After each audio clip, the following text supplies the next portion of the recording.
Hello there, soulmates. Welcome to class. If you're just joining us, please kindly subscribe to our channel because we'll be having loads of interesting tutorials here. So last week we did our on the bust tightening. I'm going to be leaving the link on the description box below so that you can follow it up and learn how to tighten the under bust. So this week we'll be learning how to do the over bust tightening. Now the over bust tightening can be used for bustiers, off the shoulders, corsets. By the time you know how to do this and we proceed further, you will understand more. So what we'll do first is to measure from our shoulder width. This is the width of our shoulder neckline, sorry, and this is the depth of our neckline. So the width to the shoulder slope tip, we would measure it into 2 equal halves. So you can do it this way, okay, like so. You see the way I'm placing my tape, and then you mark. So we'll be connecting this point to our bust point. So I'm just going to come in here with my ruler and just connect it. So mates, when you're drafting, please ensure you're using a pencil, okay? So I'll just connect it back to the shoulder here. Now the over bust tightening can be in different forms. It depends on what you're tightening, but for this tutorial I'm just going to show you the basics of the tightening so that when you want to do something, you'll be able to walk around it. Now before I'm going to tighten, or before you can tighten, you cannot just start tightening. It's either the top is going to have like a yoke, and if it's having like a yoke, you need to draw out every details of the yoke. It means you need to draw out where the yoke is going to cut out from. If it's a tube, you also need to draw it out. So I'll go ahead and determine the kind of neckline I want before I continue with my over bust tightening. Okay, so before we continue, I just want to show you that I went ahead and marked like broken lines here.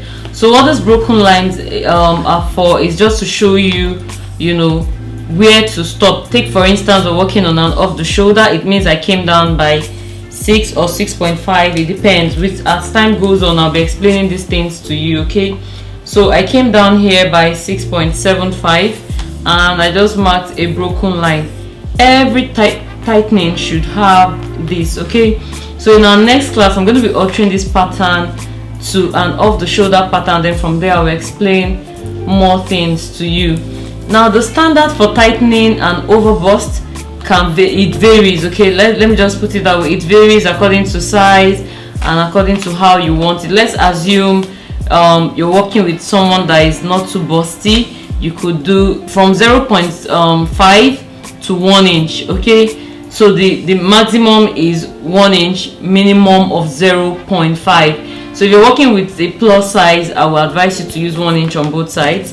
If you're working with someone that is not too busty, you can use 0.75 or 0.5. So for this tutorial, personally I prefer to use 0.5 for myself. So for this tutorial I'll be using 0.75 on both sides. That will give us 1.5 inches. Okay, so when you've done it this way, the next thing you do is to connect it with your curve to your bust point. Okay, so you connect it this way to your curve. Now most times I encourage us not to make it too curvy on this part. Now I'm going to be explaining something else to us. Let's tighten this part. When I remember I said make sure you don't make your lines too curvy. What happens when the lines are too curvy is that when you finish making this outfit, you will notice you always have excess around the bust area. It is because you made it too curvy. Okay, so it should not be too straight, and at the same time it shouldn't be too curvy. So I'm just going to redraw this, and the next thing I will do is to cut it out. Okay, so this is it. I'm trying to use a marker pen to make it visible. Okay, so this is how to do your over bust tightening. Okay, and the next thing you want to do is to determine the kind of neckline you want. So I'll have to determine a neckline and draw it down. Now you can't just draw any kind of neckline. Like I said, when we want to alter this pattern to off the shoulder, I'll be explaining some things to you on neckline depth and all that, because it took me a long time to tackle neckline issues, so I wouldn't want you to have that same problem, so I'll be explaining it to you in detail. So but before then, since I came down from my shoulder line by 6.75, I'll come down from that 6.75 by 1.25, okay, because if I measure from depth to the cleavage line is not too deep, okay. So in our next class, I'll be explaining to you how you draft an off the shoulder neckline, and also I'll explain to you cleavage and all the other necessary things. So till we meet again, dear soulmates and precious, thanks for watching. Don't forget to subscribe and tell your friends about this channel, and in our next video we'll be learning how to draft an off the shoulder, and also we'll be understanding the cleavage and neckline measurements and so on. So till we meet again, don't stop practicing. I'll see you in our next class. Bye.